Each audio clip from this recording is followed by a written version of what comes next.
Hello, and welcome to my video, where I'll be trying my best to explain what VEX Over Under is and how you can play the game. I drew some very artistic pictures to help explain how the game works, so without further ado.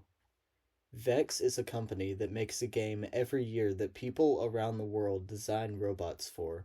This year, the game is called VEX Over Under. Over Under is played on a 12-foot by 12-foot field with various zones and obstacles, such as the offensive zones and the barrier. Each game has two alliances, a red one and a blue one, with two robotics teams per alliance. The alliances are represented with different color license tags. In a normal match, there is an autonomous period and a driver control period. When a match begins, the autonomous period starts. It is a time where the robot has to run on pre-programmed code and cannot receive any input from the driver.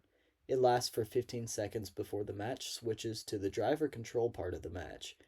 This is a time where the driver can use the controller to drive around the robot, or use any other functions programmed into the robot by the team. This lasts for 1 minute and 45 seconds, and the whole match only lasts about 2 minutes.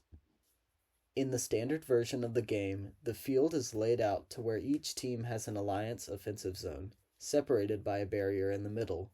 Each team has a goal, and two match load zones, which are zones that are used to house triballs that fall out of the field, or a place to shoot triballs across the field. Each team gets 22 triballs out of the field that they can shoot across the field once the match has started. Note, all the triballs in this picture are black dots, but in real life they're green. Also, don't mind the little crossed out triball. That was an artistic error on my part. Matches start with each robot in a starting zone. The two robots on the same team cannot be in the same starting zone. One side of the field will be for red's robots, and the other side for blue. You can set your robot in any position in these zones as long as the whole robot is in the zone. In Over Under, there are three ways to score. First, you have the placement of the triball, which is your traditional scoring, where you can score it in the goal or in an offensive zone. Second, you can obtain the autonomous win point, which I will cover in a second. Lastly, you can elevate your robot at the end of the match. The first way you can score is the placement of the triball, which is saying that if you score the triball under the goal, it's worth 5 points. And if you score the triball in your own team's offensive zone, then that triball is worth 2 points. And if the triball is touching the barrier, match load zone, or is in any other zone, it does not count as anything towards your alliance, and it might count for the other alliance. During the autonomous period, your team has the option to complete certain tasks to obtain the autonomous win point. This is worth 8 points, and you have to do 3 things in order to obtain it. You have to score your alliance's triball, descore the triball already in the match load zone, and touch the elevation bar, all within 15 seconds. Lastly, you can elevate at the end of the match. This usually happens within the last 10 seconds of the driver control period. Robots try to get as high as they can before the timer runs out. Robots have to be touching their own elevation bar and cannot be touching the ground or another triball. The robots can balance onto the barrier or climb the elevation bar. Something to note is that there are yellow caps on top of the elevation bars.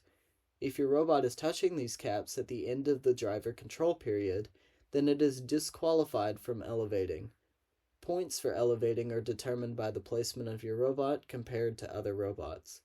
If your robot is higher than the rest, you will be awarded 20 points for first, and the second highest person would be awarded 15 points, and so on.